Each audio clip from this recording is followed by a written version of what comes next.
بسم اللہ الرحمن الرحیم الحمد للہ والصلاة والسلام علی رسول اللہ اما بعد اعوذ باللہ من الشیطان الرجیم بسم اللہ الرحمن الرحیم والکاظمین الغیظ والعافین عن الناس واللہ یحب المحسنین صدق اللہ العظیم رب اشرح لی صدری ویسر لی امری واحلل عقدۃ من لسانی یفقہوا قولی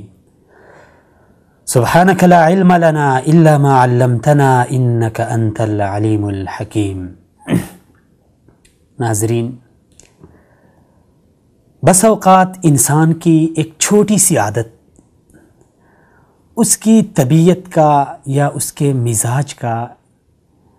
ایک پہلو یہ معاشرے کے اوپر، خاندان کے اوپر، گھر کے افراد کے اوپر، دوست احباب کے اوپر بہت زیادہ اثر انداز ہوتا ہے،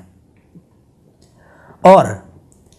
انسان اپنی ایک چھوٹی سی عادت کی وجہ سے لوگوں میں محبوب بھی بن سکتا ہے، اور ایک چھوٹی سی خصلت کی وجہ سے وہ لوگوں میں مردود بھی بن جاتا ہے، لوگ اس سے دور بھاگتے ہیں، نفرت کرتے ہیں۔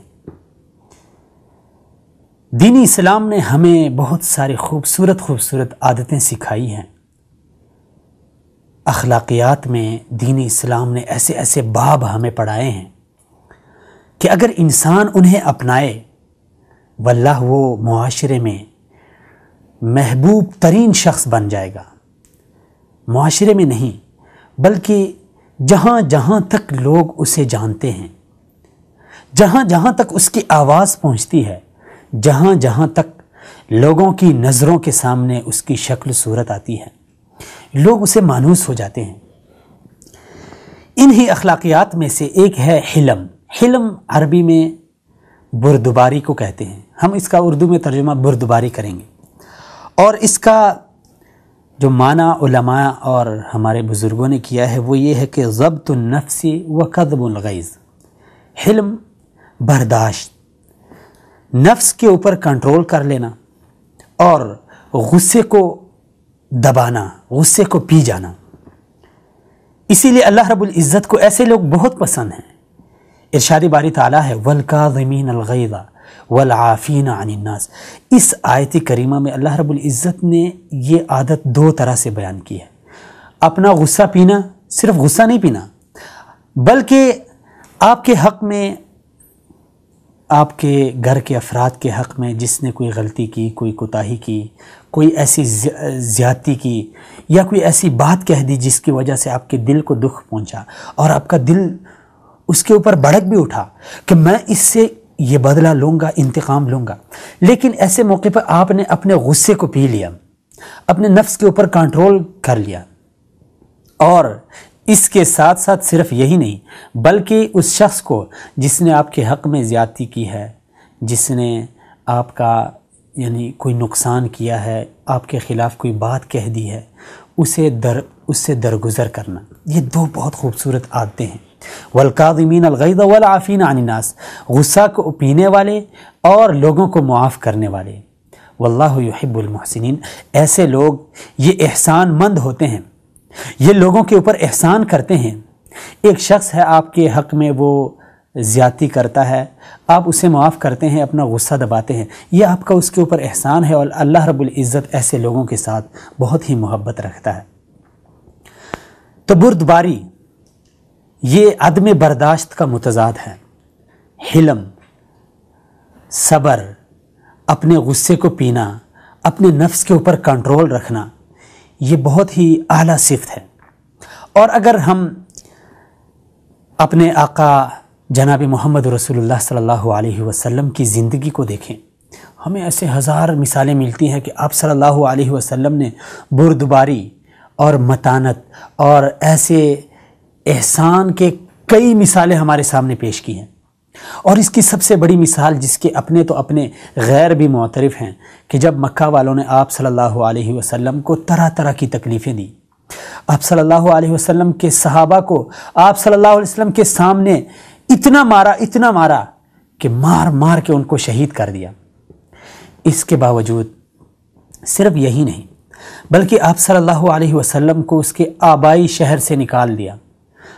اس کو اپنا گھر بار چھوڑنا پڑا، رشتہ دار چھوڑنے پڑے، سب کچھ اتنا مجبور کیا گیا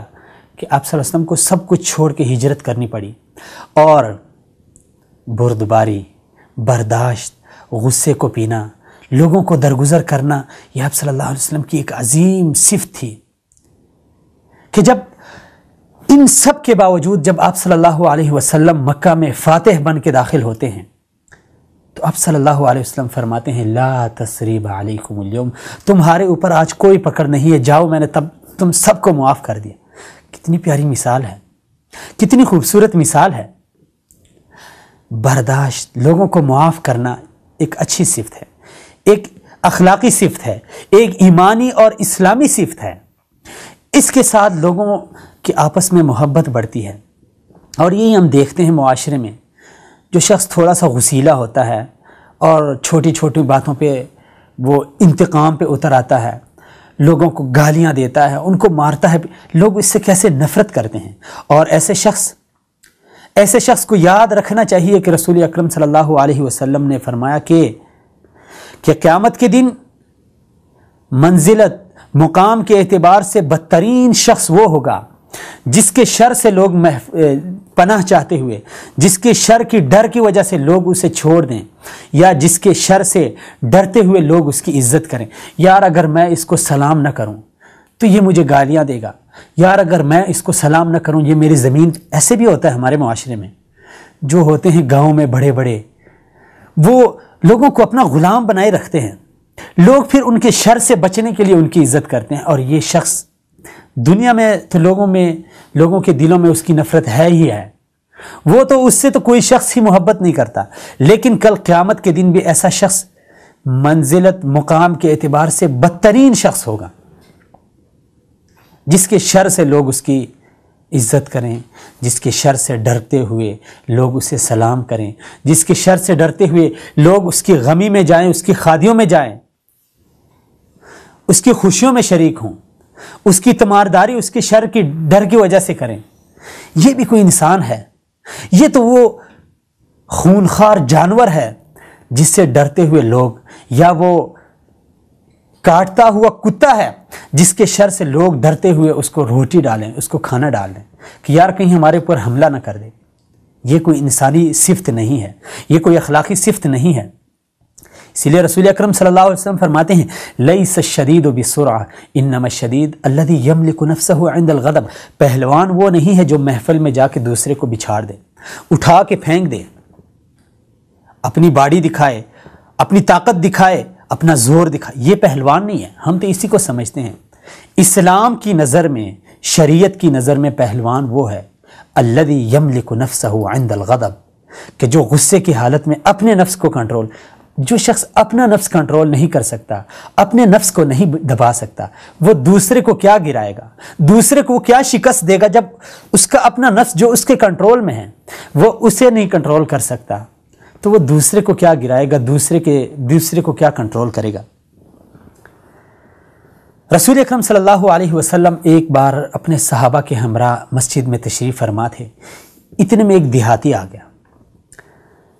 دیہاتی شخص تھا، اسے اسلامی تعلیمات کا اتنا پتہ نہیں تھا، شاعر اسلام کی تقدیس اور تأدیب کا اتنا پتہ نہیں تھا۔ آتے ہی اس نے مسجد کے کونے میں پیشاب کرنا شروع کر دی، پیشاب کے لیے بیٹھ گیا۔ صحابہ کرام اتنے غصے میں آ گئے کہ یار عجیب شخص ہے، ایک تو لوگوں کے سامنے، نبی اسلام کے سامنے، بڑے بڑے صحابہ کے سامنے، اور دوسرا بدتمیزی کا یہ عالم کہ مسجد میں بیٹھ کے پیشاب کر رہا ہے۔ صحابہ اس کی طرف لپ کے کھڑے ہونے لگے، اس پہ حملہ آور ہونے لگے، تو رسول اکرم صلی اللہ علیہ وسلم نے فرمایا کہ رک جاؤ بھائی، رک جاؤ، اسے فارغ ہونے دو۔ وہ شخص پیشاب اس نے کیا، وہ اپنی حاجت کو پوری کر گیا۔ رسول اکرم صلی اللہ علیہ وسلم خود اٹھے، پانی کا ایک ڈول لائے اور اس کے اوپر بہا دیا۔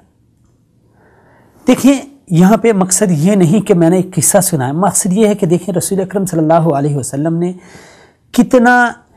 ایک اس کی ذات کا معاملہ بھی نہیں تھا، بلکہ ایک شریعت کا، ایک شاعر اسلام، ایک مسجد کے تقدس کا معاملہ تھا۔ لیکن اس میں بھی رسول اکرم صلی اللہ علیہ وسلم نے اتنے حلم، اتنی بردباری کا مظاہرہ کیا، بلکہ اپنے صحابہ کو بھی روکا کہ رک جاؤ۔ اور پھر یہ نہیں کہ میں نبی ہوں، میں رحمت للعالمین ہوں، بلکہ آپ صلی اللہ علیہ وسلم نے رحمت للعالمین کا ثبوت دیا، صرف زبان سے نہیں کہا۔ اور اسی لیے اللہ رب العزت نے آپ صلی اللہ علیہ وسلم کی ایک عظیم صفت بیان کرتے ہوئے فرمایا وَمَا أَرْسَلْنَاكَ إِلَّا رَحْمَةً لِّلْعَالَمِينَ، کہ ہم نے آپ کو دونوں جہانوں کے لیے رحمت بنا کے بھیجا ہے۔ آپ صلی اللہ علیہ وسلم نے اس کا مظاہرہ کیا ہے۔ رسول اکرم صلی اللہ علیہ وسلم کی زندگی ہے، رسول اکرم صلی اللہ علیہ وسلم کی تعلیمات ہیں، ایک اخلاقی صفت کے حوالے سے ایک انسانی طبیعت یہ ہے کہ وہ غصے کے اوپر مائل ہوتا ہے، لیکن رسول اکرم فرماتے ہیں کہ من کظم غیظا وهو قادر على ان ينفذه، کہ جو شخص ایسی حالت میں غصے کے اوپر کنٹرول رکھے کہ وہ اپنی اس قدرت کو نافذ بھی کر سکتا ہے، ایسی حالت میں وہ اپنے غصے کو دباتا ہے، تو یہ اتنا عظیم شخص ہے کہ اللہ رب العزت قیامت کے دن اس کو تمام مخلوقات کے سامنے بلائے گا اور فرمائے گا کہ جنت کی جون سی حور آپ کو پسند آئے اس کو لے لینا۔ صحیح حدیث ہے۔ یعنی ایک عظیم مقام ہے، ایک عظیم مرتبہ ہے۔ اللہ رب العزت اس شخص سے محبت کرتا ہے، اسے نوازتا ہے، اور لوگ اس سے اس صفت کی وجہ سے محبت کرتے ہیں۔ تو کیوں نہ ہم اسلامی اخلاقیات میں سے یہ ایک چھوٹی سی صفت ہے، ایک چھوٹی سی عادت ہے، اپنے اندر ڈالیں، اپنے اندر پیدا کریں، لوگوں کو معاف کریں، غصہ آئے تو اس کے اوپر کنٹرول رکھیں، اور پھر غصے کے ختم ہونے کے لیے جو شریعت نے ہمارے سامنے وہ رہنما اصول بیان کیے ہیں ان پہ عمل کریں۔ کوشش کریں کہ ایسی چھوٹی چھوٹی عادات، چھوٹی چھوٹی خصلتیں ہم اپنائیں،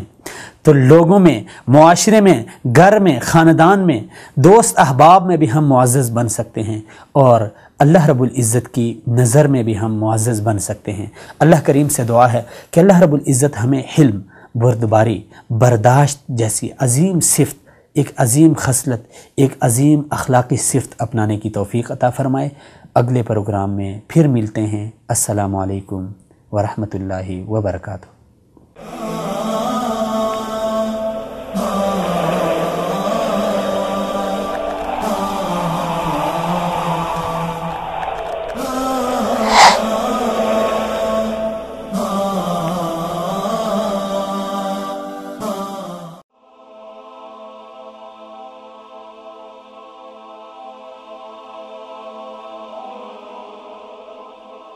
ایمان